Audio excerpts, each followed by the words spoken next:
Hi folks, welcome in. Seven Rivers Racing here in KQEG TV. Dan Diker, Al Losi on location in West Salem for the program today. We are at Feature Sports Bar and Grill primarily because our four guests, count them 1, 2, 3, and 4, are all sponsored by Feature Sports Bar and Grill, and that is the entire Eckelberg family. They're going to be joining us on set here in a couple of moments. And, you know, Features does sponsor their names on a lot of different race cars at the racetrack, so we want to send a big thank you out to Features for bringing us in today. Oh, definitely, and it smells so good in here. After the show, I'm going to have some food. There's a buffet on my right-hand side, and I'm trying to hold back the spittle. I almost did the show with a bib on today, believe it or not, because I've had their chicken wings here, and the Currans got me pizza Saturday night, and yeah, I could have used a Features bib today. Yep. A lot of racing action going on at the La Crosse Fairgrounds Speedway this past weekend. Points races, there's at least 2 developing. One of them almost got away from one of the drivers this past weekend. The Thunder Stocks, again, flip-flop in the points order. And we're going to run down the highlights for you, starting off with the La Crosse late models. And Jay Herbst picks up win number 5. He did it on a night in his backup car, and he did it on a night when Todd Korish was trying to make a statement going up through the points, but a spin-out cost Korish not only some spots, but some points Saturday night. Oh, and it's a lot of points now. There's 20 to 21 cars out there now that are very fast, and it's tough for those leaders to come back through the pack when they do spin out. So he had trouble getting up there. I do believe he got into 9th or 11th or somewhere in there. Todd finished 8th Saturday night, and a couple of the big stories there. First off, hats off to Steve Carlson and Jay Herbst, the way they ran each other side by side. Yep. Lap number 7 was the last restart. Carlson, of course, goes to the outside. And I talked to Jay Herbst after the race, and Jay said, I wasn't going to play the game that Steve likes to play with people in that scenario. You're down on the track, of course, working with Albert's car, and you had a better advantage point of when they're coming out of turn 4, and I heard so many comments from drivers that it was such a clean race between those two.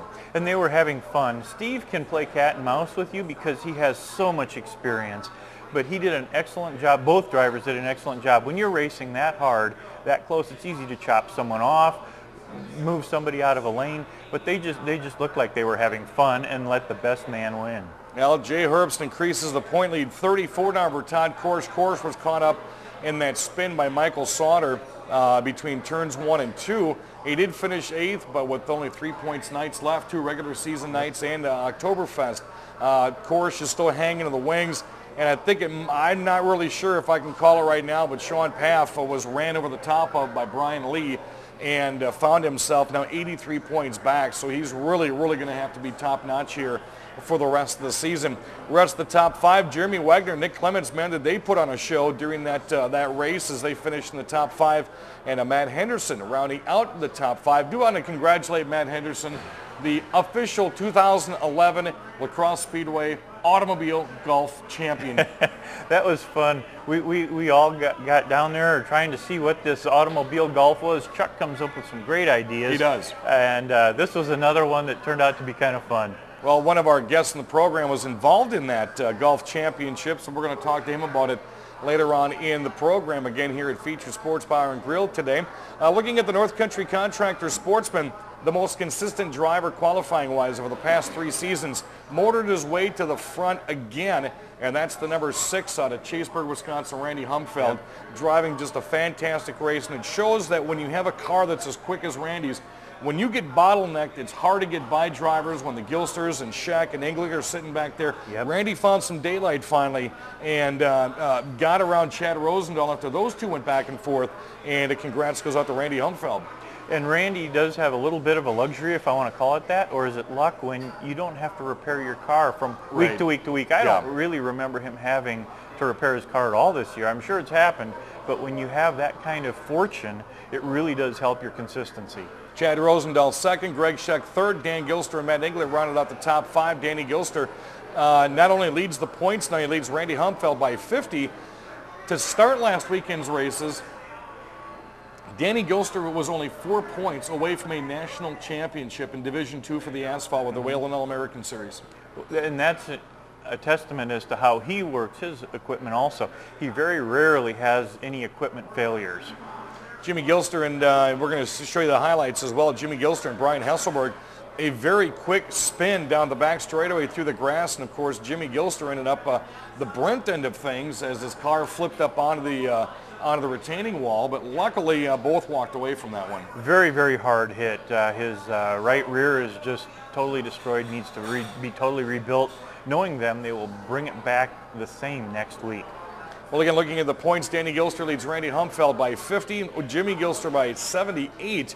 Matt Inglet fourth, Jake Arneson rounds out the top 5. Matter of fact, late model points being led again by Jay Herbst, followed by Todd Kors, Sean Papp, Brent Kirchner, and Matt Henderson. Thunderstocks, there wasn't a lot of action in this one here. Once the field started to thin out and everybody was getting single file, of course you had some bottlenecks and some rubber and some rubbing going on towards the back end of this race right here. But racing Jason Bolster found his way around Adam Gallagher, who had a very successful night. And for Jason Bolster, finds himself back in contention. He was in third place starting the night with points, and he's still chasing Andy Moore. He's only 19 back. Yeah, Andy usually has a lock on this division once in a while, and boy, he's feeling a little bit of heat this year.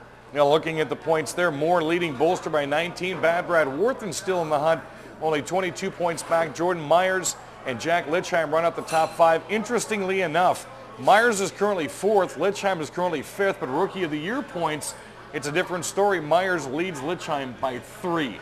And they really go at it. Each one of them wants that Rookie of the Year. Now this one may count down to Oktoberfest, as will probably the late models and the sportsmen. If you look at the Outlaws, they're running Saturday night this year during Oktoberfest. John Olson leads Jerry Ellsworth by 5. Real quick look at the Window World Hornets. Tim Murphy, senior leader, leads Matt Moore by 6. Mark Bornes by 7. 9 points for Jay Raines and 14 for John Aaron. Next up for the Crosse Speedway. Late model, sportsman, Thunderstocks, Hornets, a pool jump, and the Buck Night. Every concession at the Speedway this Saturday night is $1. Coming up next, we're going to bring the entire Eckelberg Racing family in here at Feature Sports Bar Grill, their primary sponsor. Stay with us. More to come here in Seven Rivers Racing, KQEG TV.